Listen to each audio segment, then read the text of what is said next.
Eu queria que você redobrasse sua atenção aqui nessa manhã, porque este texto, há alguns dias, eu venho sendo confrontado por ele.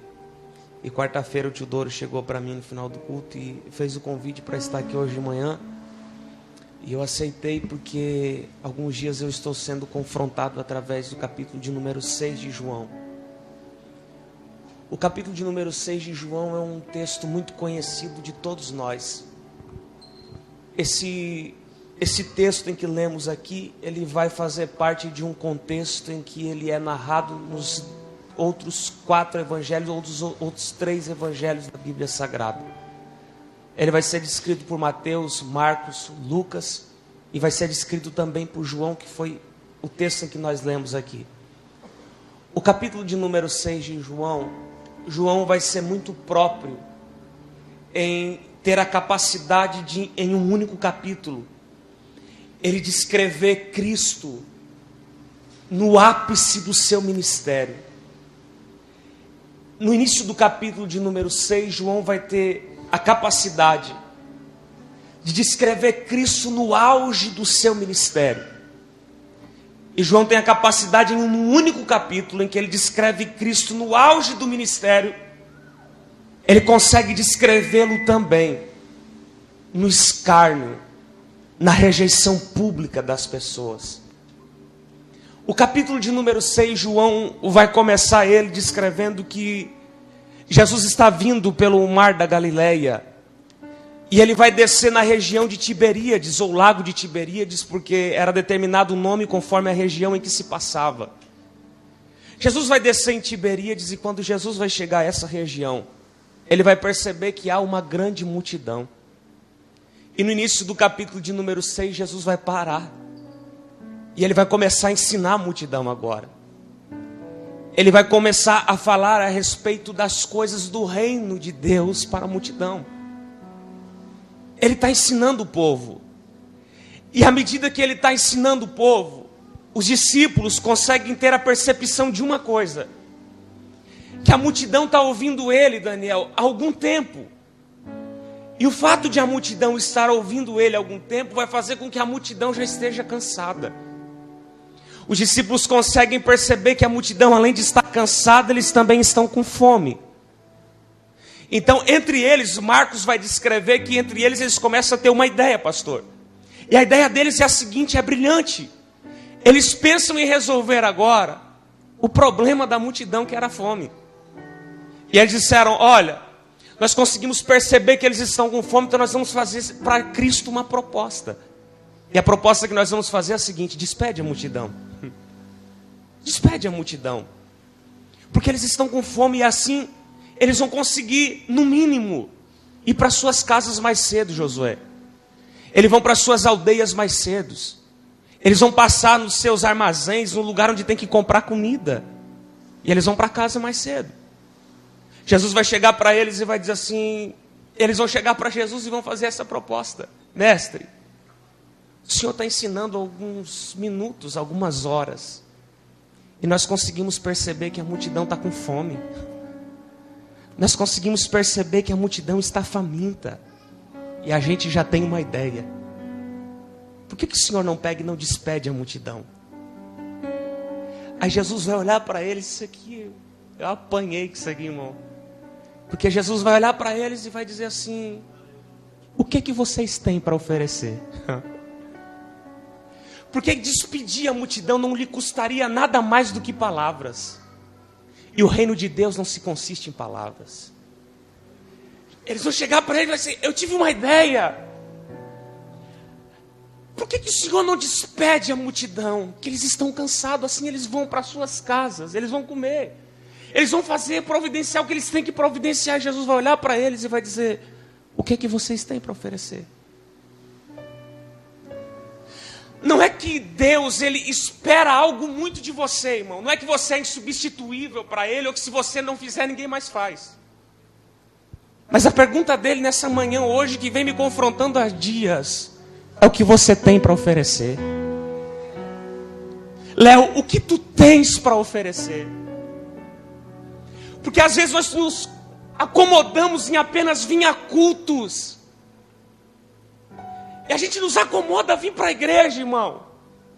Vim para o culto. Isso não passa de uma religiosidade muito grande, porque a gente vem para o culto. E Cristo, Ele vai nos ensinar a manifestar o reino do Pai na terra. O que é manifestar? O que é o reino? O reino é algo que é constituído por reis, por senhores. E os servos estão dispostos a obedecer a ordem dos seus senhores. Por isso que Cristo, quando vem à terra, Ele vai dizer: Pai nosso, nós cantamos aqui. Pai nosso que estás no céu, santificado seja o teu nome. Venha a nós o teu reino. Venha a nós o teu reino. E seja feita a tua vontade. Porque quando eu faço a vontade de Deus, eu renuncio à minha vontade. Às vezes a gente vem para o culto e está acostumado a vir para o culto. João 15. Eu não vos chamo mais de servo. Eu chamo vocês de meus amigos, e a gente acha que é amigo de Deus. O decorrer do versículo vai dizer assim: eu chamo de meus amigos, se fizerdes conforme a minha vontade. A gente vem para o culto, acha que é amigo de Deus, irmão. Às vezes a gente vem para a igreja e acha que está abalando, que é amigo de Deus. E a gente não passa de um simples evangélico. A gente não passa de um simples crente. E qual é a vantagem de ser crente? Qual é a vantagem de ser evangélico? Qual é a vantagem? Se nós não fizermos a vontade dEle. E a pergunta dele é a seguinte: o que é que tu tens a oferecer? Quer ver uma coisa? Quantos acreditam aqui que Deus é capaz de transformar uma prostituta? Levanta a mão. Levanta a mão. Quantos acreditam que Deus é capaz de transformar um travesti? Levanta a mão. Quantas prostitutas tem no culto hoje? Quantos travestis tem no culto hoje? Tem alguém que não é não crente aqui? Alguém que não é crente? Essa é a nossa realidade. A gente acredita, mas na verdade a gente não acredita tanto. E Ele está perguntando: o que é que tu tens para oferecer? O que é que tu tens para oferecer? O que você tem para oferecer? Eu estava conversando segunda-feira agora, levei um pastor amigo meu para pregar lá no desafio. Depois do culto nós fomos comer um X e ele chegou para mim e disse: Léo, eu estou com um projeto muito doido. Eu disse: qual é o projeto, pastor? Ele disse: olha, o meu projeto é o seguinte, para 2018. Eu estou treinando, cara. Eu estou treinando sinuca. Eu disse: quê? Eu estou treinando para jogar sinuca. Porque se a igreja onde eu tenho a minha igreja, se ela não mudar o bairro que ela está, eu posso fechar as portas da minha igreja. E eu estou treinando para jogar sinuca, porque eu cheguei à conclusão que as pessoas que eu convidei para ir para a igreja, que eu entreguei um folheto e disse assim: vamos para o culto, ninguém foi. Mas aqueles que eu me tornei, que eu parecia, que eu me fiz de amigo deles, eu já levei traficante para a igreja, porque eu entrei dentro da boca de fumo. Me fiz de amigo deles e levei eles para a igreja, eles estão na igreja até hoje. Ele disse: eu estou treinando sinuca porque eu vou entrar dentro do bar. Eu vou jogar sinuca com as pessoas do bar, e eu vou convidar eles para ir para o culto, e eu vou levar um a um para a minha igreja. E eu cheio de religiosidade. Eu cheio de religiosidade, eu olhei para ele e disse: pastor, o senhor está ficando doido. O senhor está ficando doido. O que os seus membros vão passar quando passar na frente do bar? Era exatamente isso que acontecia com Jesus. Mas esse aí come com eles, anda no meio deles, se assenta com eles. John Piper vai dizer que o fato de Cristo ter comido, sentado e andado no meio dos pecadores, Ele não está se assimilando ao pecado, Ele não está concordando com o pecado, mas é sinal de que Ele não abandona o pecador. Oh, glória! Aí se eu vou para o bar, irmão, eu fechei o olho, E nós conhecemos a integridade do pastor que a gente tem. Mas você imagina o pastor 2 vezes na semana, deixando de comprar refri aqui na Marisa e for comprar no bar do Pedrinho. Hein? E a hora que ele sair do bar do Pedrinho, ele sentar na mesa com algumas pessoas que têm o costume de estar na frente do bar, e ele sentar ali na frente e conversar com eles. Quem vai ser o primeiro que vai passar ali e vai dizer: meu Deus, o pastor está uma bênção. Não passa. Porque a gente é cheio de religião. A gente é cheio de religião. E eu aprendi uma coisa: a religião mata tanto, a religião oprime tanto, que Judas, quando vai trair Jesus, ele está oprimido pela religião, ele vai sair correndo. A graça estava na frente dele. Você acha que se ele chegasse para Jesus e dissesse, me perdoa, Jesus ia olhar para ele e vai dizer, eu não te perdoo, cara. Eu não te perdoo. Eu não te perdoo. Eu não consigo te perdoar. Claro que não. Jesus ia olhar para ele e dizer, ô Judas, fica tranquilo. É lógico que eu te perdoo. Judas chegou para trair ele, dar um beijo na sua face. Jesus não era hipócrita. Ele vai olhar para Judas e vai dizer, amigo, oh glória a Deus, tu é meu amigo, Judas. O que tens a oferecer? Porque não se diz, a gente vive exatamente igual os discípulos, irmão. A gente consegue perceber que o mundo ali fora está faminto, precisa de algo. A gente consegue perceber que o mundo está faminto e precisa, Marcelo. Só porque as nossas soluções para esse problema é a seguinte: despedir a multidão, porque é mais fácil, é mais tranquilo. Não vai nos lhe custar nada a não ser palavras.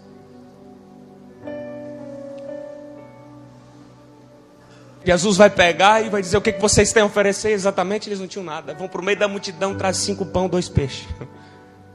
Jesus multiplica pão, multiplica peixe, alimenta a multidão.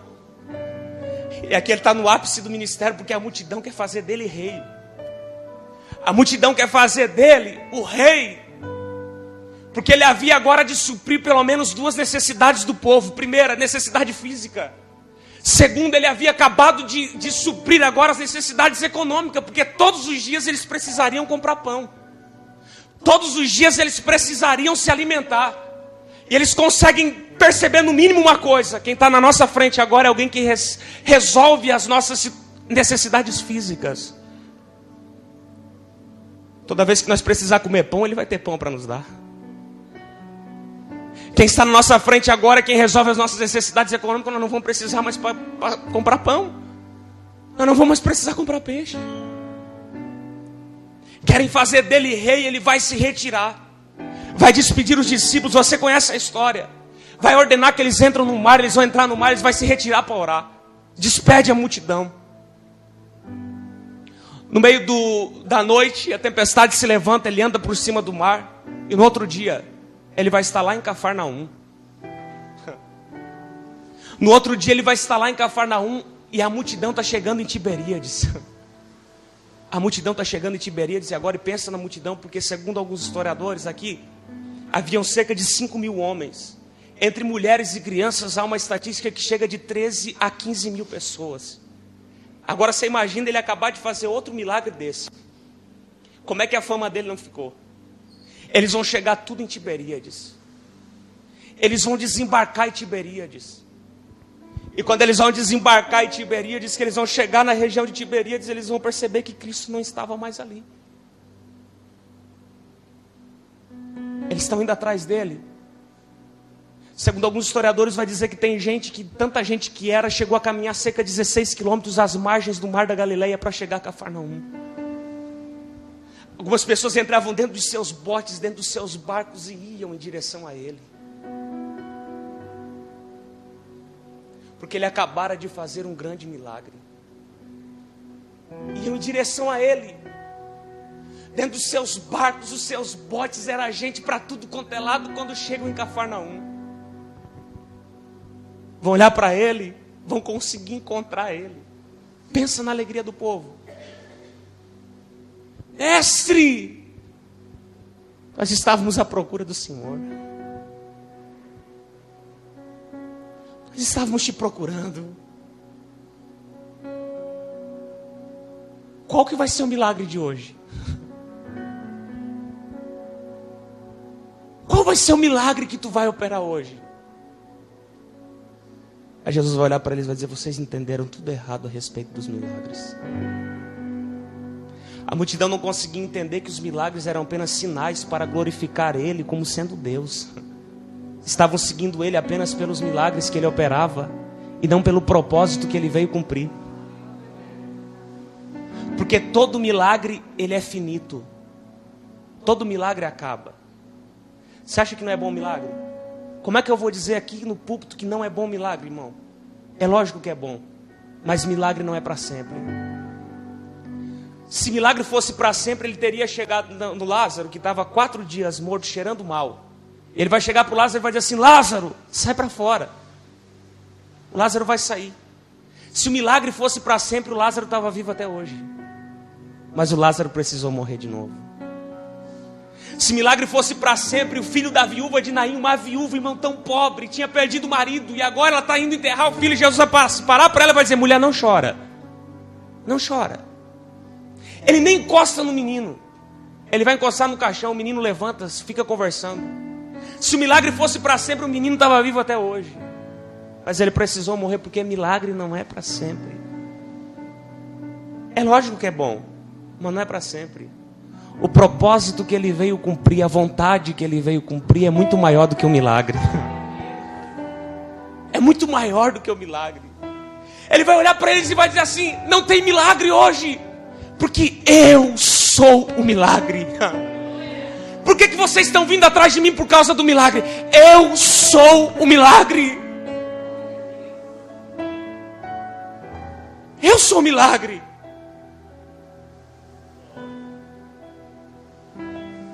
A realidade das igrejas hoje tem sido essa. Pessoas que vêm para a igreja em busca do milagre, mas Ele é o milagre. Nós temos que entender isso, que Ele é o milagre. Se você tem Ele, não precisa ter mais nada, Ele é o próprio milagre. Escute isso aqui.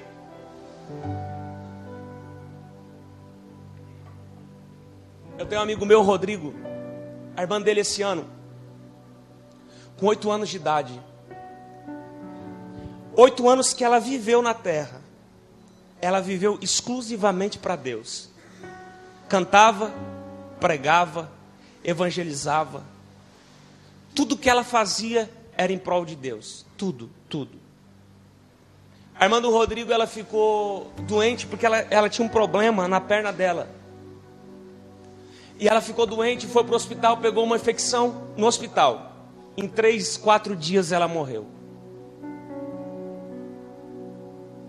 Eu fiquei sabendo por uns amigos, porque eu não fui lá, não cheguei aí. Mas eu fiquei sabendo por alguns amigos que o pai do Rodrigo, o pai da criança, 8 anos de idade, ele chegou, como é que é o nome do lugar lá que fica guardado os corpos para reconhecer?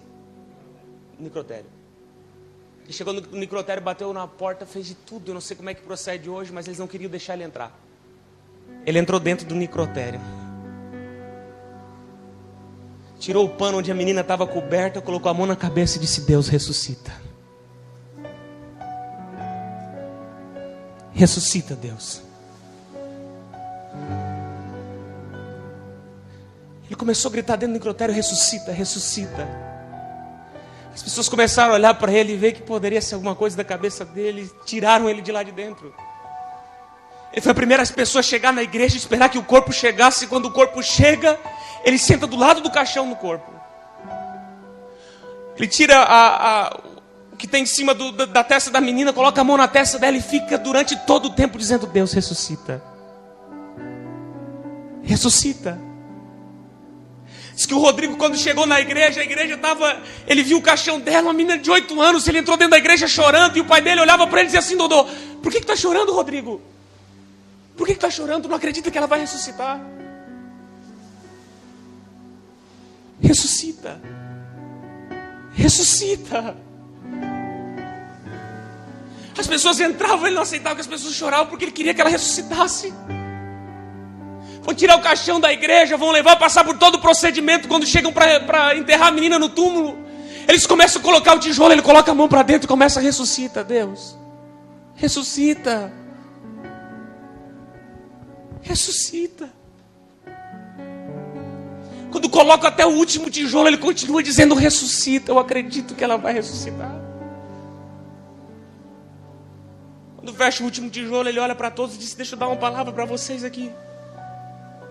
Até agora, eu acreditei que Deus ia fazer o milagre.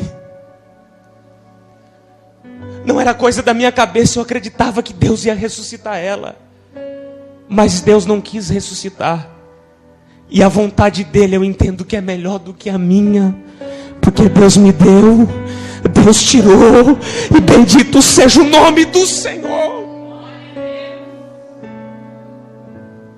É claro que o milagre é algo importante, mas não é a essência.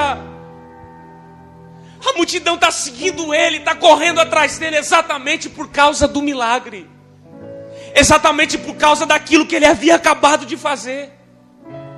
Jesus vai olhar para eles e vai dizer: não é milagre,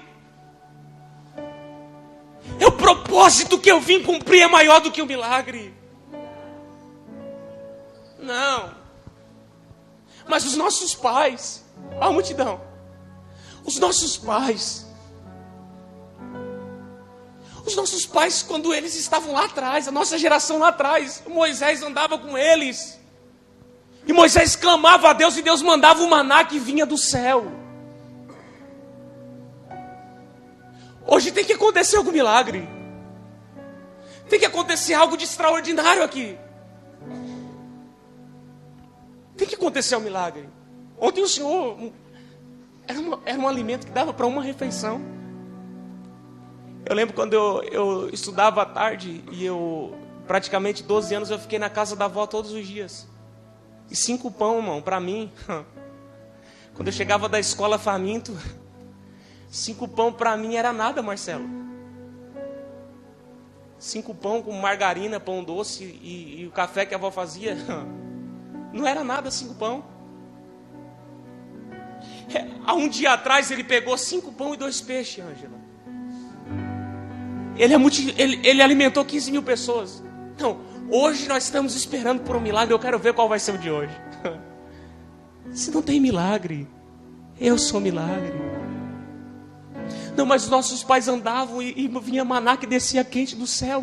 Aí Jesus vai olhar para ele e vai dizer assim: ei, eu sou o pão.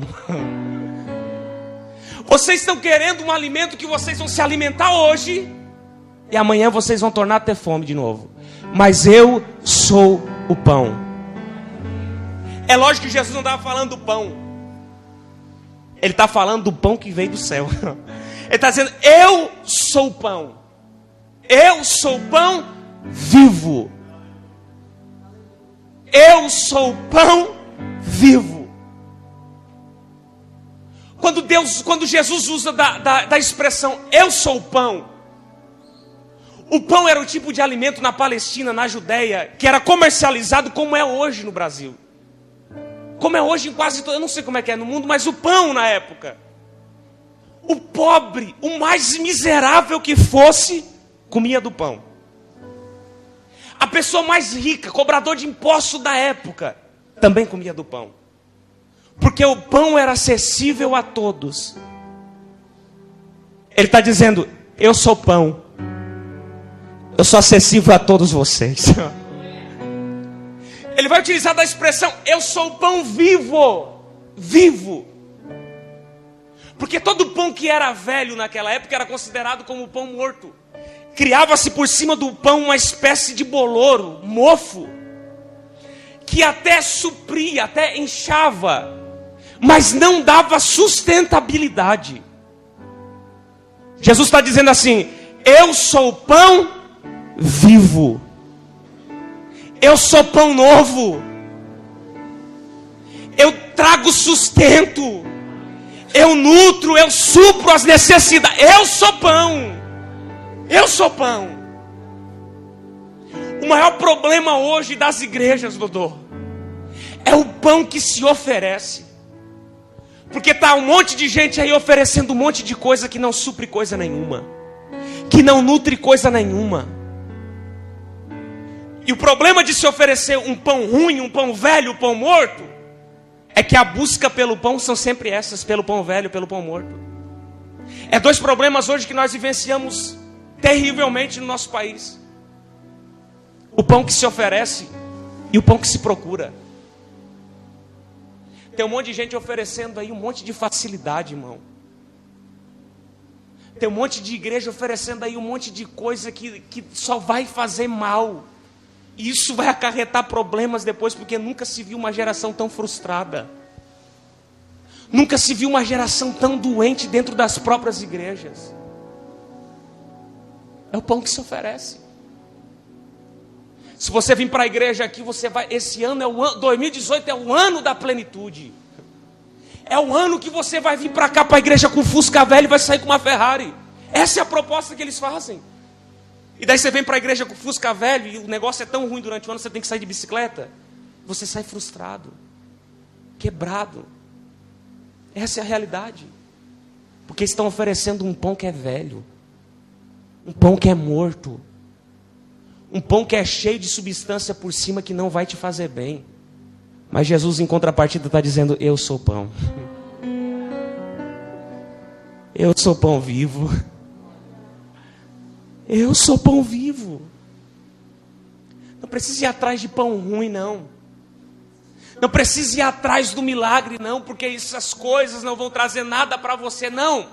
Eu sou pão vivo. E olha o detalhe, olha o detalhe.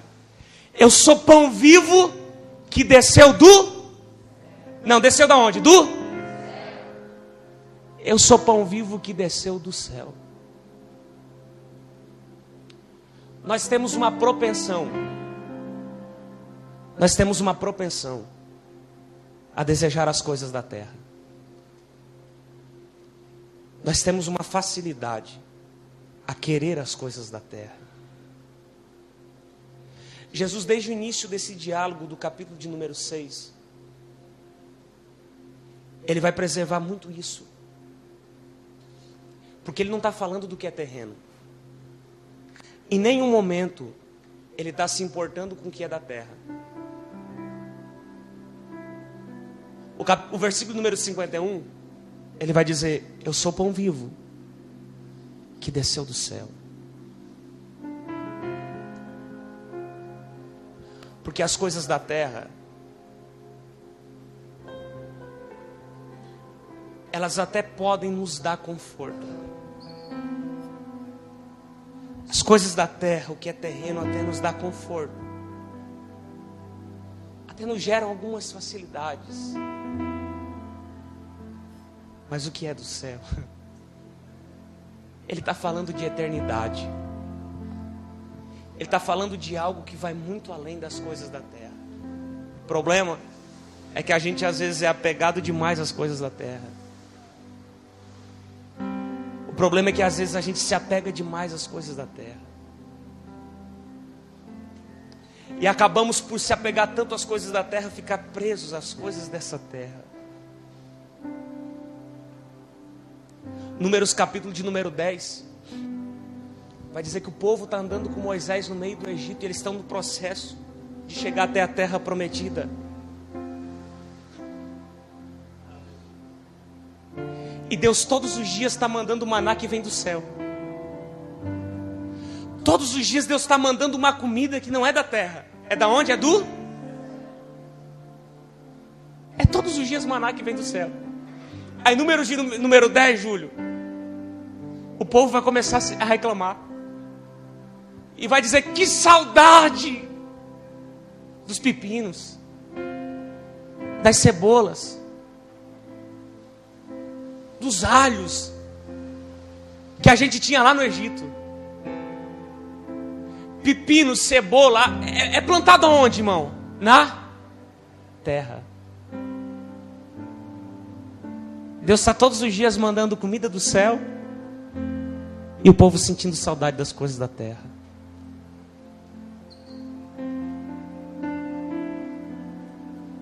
Essa é a nossa realidade. Essa é a nossa realidade.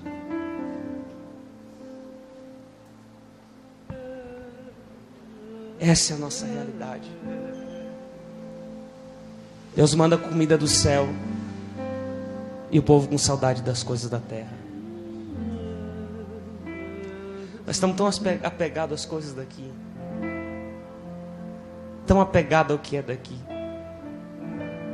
Às vezes nosso projeto... Eu coloquei isso aqui na minha vida porque eu não estou falando isso aqui de uma forma irresponsável para a igreja.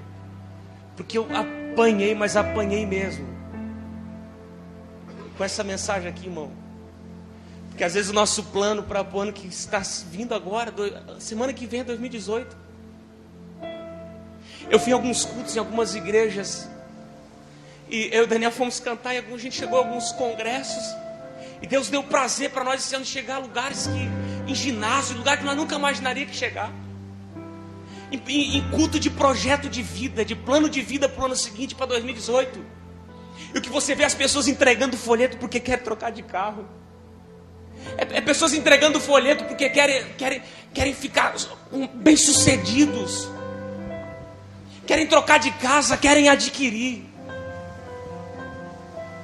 Aí você chega num culto desse aí e alguém quer confessar Cristo como Salvador? Não tem nenhum não crente na igreja. Porque essa é a nossa realidade. Eu comecei aqui dizendo para você, perguntando para nós hoje aqui, o que nós temos a oferecer? O que nós temos a oferecer? Essa é a realidade. Porque o nosso carro vale muito mais do que a comunhão com o nosso vizinho. Trocar de carro para mim é muito mais importante. É claro que é.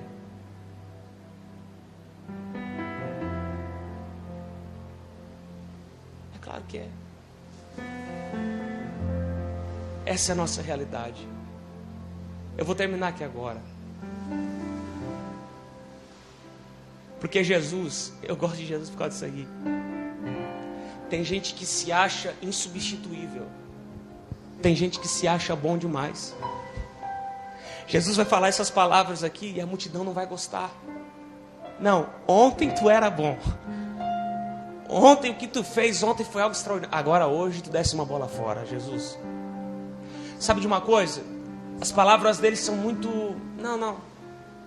Ontem tu foi legal, mas hoje tô legal de ti. Começa um a um virar as costas para ele. Ei, ontem o Senhor arrasou, mas hoje estava com nada. Um a um virar as costas para ele, entrando dentro dos seus barcos e voltando para Tiberíades. Imagina o cansaço daqueles que foram pelas margens e se foram. Ter que voltar de novo. Aí tem gente que se acha bom, né? Tem gente que se acha bom e que se... Jesus vai olhar para trás porque ele não implora a atenção de ninguém. Você acha que se você não fizer a vontade de Deus aqui na terra, Deus vai ficar aqui implorando, faz? Por favor, faz? É lógico que não. Se você não fizer, ele levanta uma penca, irmão, para fazer. Ele vai olhar para trás e todo mundo abandonou. Todos abandonaram ele. Ele não tinha mais ninguém. Aí ele vai virar para trás desse jeito aqui. E vocês? Os discípulos. E vocês? E vocês não acharam dura a minha palavra também? Por que vocês não pegam e vão junto com eles? Aproveita a carona. Vai junto com eles. Vocês não conseguiram entender que a palavra foi dura mesmo? Vai junto com eles. É só ir. Não gostaram do que eu falei, do que eu ensinei no culto aqui hoje? Pode ir com eles. Aí eu gosto de Pedro, porque tem um monte de gente que detona o Pedro.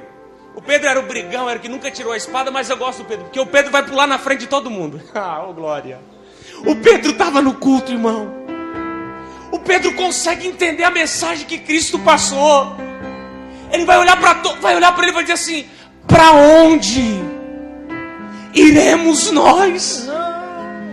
Fala, para onde iremos nós se só tu tens a palavra de vida eterna? Oh glória. O Pedro consegue entender que a palavra só tem palavra de vida eterna, pão vivo que desce do céu. Para onde? Nós não estamos atrás de ti por causa do milagre, por causa disso não. Para onde iremos nós? Se as tuas palavras, só tu tem palavra de vida eterna. Se coloca de pé. Oh glória. Aleluia.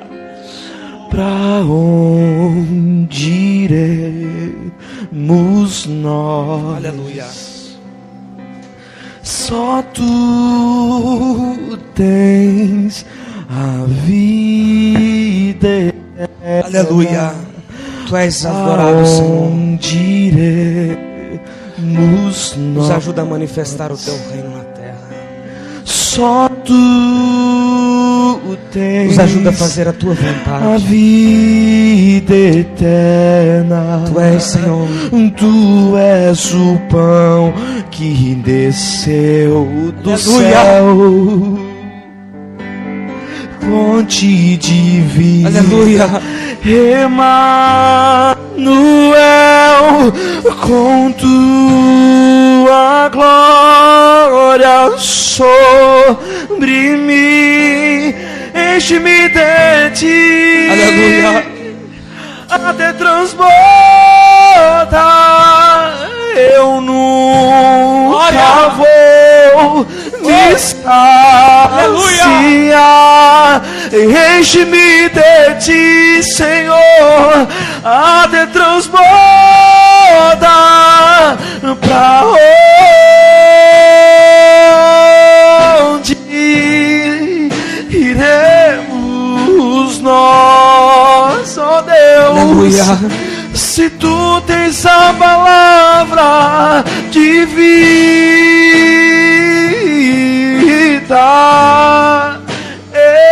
eterna. Aleluia.